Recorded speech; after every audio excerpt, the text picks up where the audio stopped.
In Virginia, a woman who runs a farm was shocked when environmental inspectors came to her house and demanded to search inside all of the house, even closets. This woman is one of the inspectors. I don't want to get into an argument about this. I'm asking if I can look in the closet as a yes or no question. Is there a reason? Is there something in it that I can't see? Well, it has to do with individuals' personal rights and property rights. Yeah, I would think in America, individuals ought to have those rights. The farmer is Boneta. She's joined here by Marty Kotis, who runs a brewery and restaurants in North Carolina. But then Marty had the nerve to try to sell his own beer at his own restaurants. And the state regulators told you, no, you may not? Yeah, there was actually a prohibition we weren't aware of that said you couldn't own a brewery and a restaurant. And this is an old Prohibition-era law that they say, oh, this is to protect the customers. Right. They say it's to protect the public, but it's really to protect the distributors. And they have friendly relationships with the politicians. Absolutely. They're one of the largest lobbyists in the nation. And I noticed that you've taped out something on this bottle here. This is the stuff, Pig Pounder? Pig Pounder, yes. Sort of an ugly name, but I guess people want it.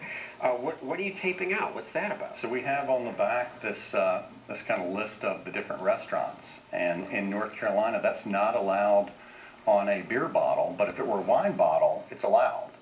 You spent $100,000 on lawyers trying to solve this? And we're not done yet. Martha, you bought the property that's now your farm from an environmental group, basically. Correct, right? yes. Explain. And, you know, it's not unusual in rural areas, families will acquire properties that have agricultural easements on them. And in my case, our family purchased an easement that has an agricultural easement on it, and the environmentalists that hold the easement have become like a government by proxy and have done these very invasive, abusive inspections. They wanted to install 24/7 video surveillance cameras to spy on my family and friends to see what we were doing every day. Why? You must have made them mad. You know, what they've done is exceeded their authority. And, you know, when farmers agree to these easements, they don't agree to have their closets inspected, their toilets and bathrooms, to have their laundry photographed, to have their personal private possessions photographed. This particular land trust really has violated and trespassed and far exceeded you know, anything that would permit them to do this, because, you know, my question is, what does what's in my closet have to do with the environment or conservation? It's not just this environmental group.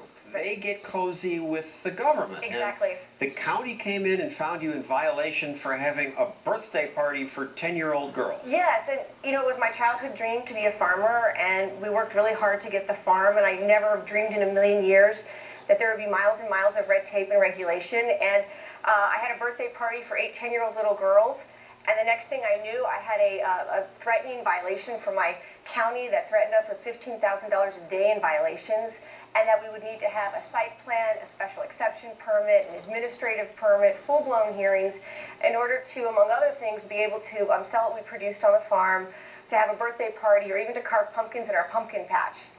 Because part of your farm is a tourist attraction. I see you've got emus here. I see we you don't sell emu meat.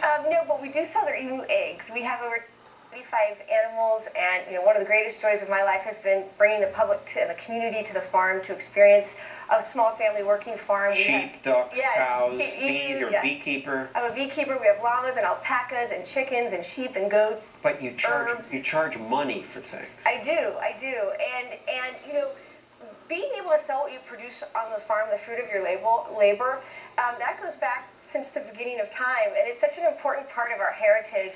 And it was just so devastating and heartbreaking to have the county come in and shut us down for doing what farmers have been doing since forever. 3 armed sheriffs showed up? Yeah, the zoning administrator sent 3 armed sheriffs to interrogate students that were volunteering on our farm. They were learning about animal husbandry, learning about our harvest. What do you mean to interrogate? They wanted to know what they were doing on our farm. They collected their names and their phone numbers.